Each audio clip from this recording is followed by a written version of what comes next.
नमस्कार, श्री स्वामी समर्थ। तुम्हा सर्वांना आजचा दिवस खूप छान आनंदाचा आणि आरोग्यदायी जाऊ हीच आपल्या स्वामी महाराजांच्या चरणी प्रार्थना करते। तर आजचा व्हिडिओ थंबनेलवरून तुम्हाला कळालाच असेल की कशाबद्दल आहे। तर मी माझी रोजची देवपूजा कशी करते हे तुम्हाला मी दाखवणार आहे। आपण जर असे छोटे नियम जर पाळले तर आपला दिवस पण खूप छान जातो आणि आपल्याला खूप छान वाटतं। तर चला व्हिडिओला सुरुवात करूया।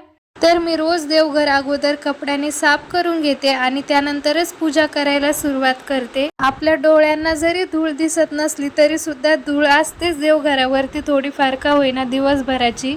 त्यामुळे दररोज पूजा करण्याच्या अगोदर कपड्याचा एक हात फिरवला पाहिजे आणि त्यानंतर मग मी खाली बसण्यासाठी आसन घेतलं आणि त्यानंतरच मग पूजा करायला सुरुवात केली। पूजा करायच्या अगोदर कधीही बसायला खाली आसन घेतलं पाहिजे, नाहीतर आपली पूजा भूमीला प्राप्त होते असं मानलं जातं। त्यामुळे आसन घेऊनच पूजा करायची आहे। तर अगोदर सर्व देव मी ताटामध्ये काढून घेतले आणि त्यानंतर दिव्याला अगोदर हळदी कुंकू लावलं आणि त्यानंतर दिवा प्रज्वलित करून घेतला। तर दिव्याच्या खाली आपल्याला थोडेसे तांदूळ ठेवायचे आहे। रिकामा दिवा कधीही ठेवू नये देवघरामध्ये। दिवा लावल्यानंतर लगेच सुरुवात केली देवांना स्नान घालायला। सर्वात आधी मान असतो तो म्हणजे गणपती बाप्पांचा। तर गणपती बाप्पांना अगोदर स्नान घातलं, कपड्यांनी त्यांना कोरडं केलं, त्यानंतर अष्टगंध लावला, माळ घातली आणि जागेवरती ठेवलं। तर मी तुम्हाला आता देवपूजेचे काही नियम सांगणार आहे। तर आपल्या घरातील देवघर नेहमी ईशान्य दिशेलाच असायला पाहिजे। दुसरा नियम असा आहे की आपलं मंदिर इतकं उंच नसावं की आपला हात पोहोचणार नाही। काही ठिकाणी लाकडी देवघर असतं छोटंसं, ते वरती अटकवून देतात।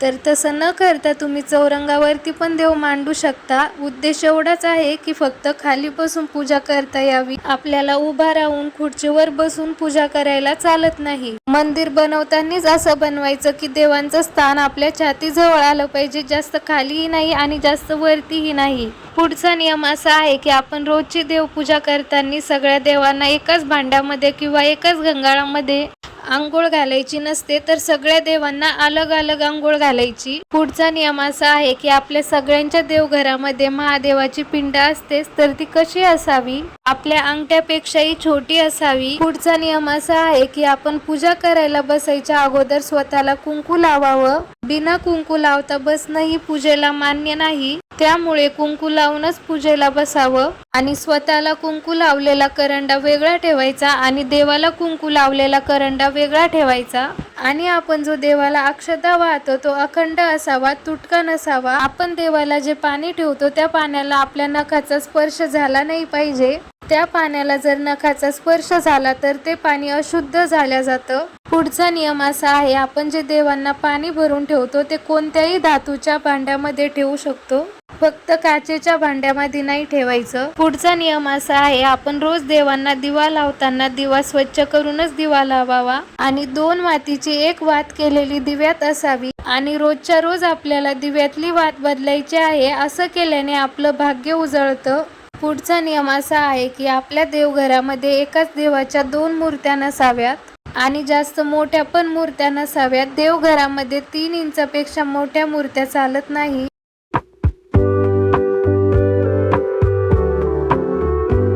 तर तुम्हाला माझा आजचा देवपूजेचा व्हिडिओ कसा वाटला कमेंटमध्ये नक्की सांगा। व्हिडिओ जर आवडत असतील तर व्हिडिओला लाईक करा, शेअर करा आणि आपल्या चॅनलला सबस्क्राईब करा। तर पुन्हा भेटूया अशाच एका नवीन व्हिडिओमध्ये। तोपर्यंत सर्वांना बाय आणि सर्वांना श्री स्वामी समर्थ।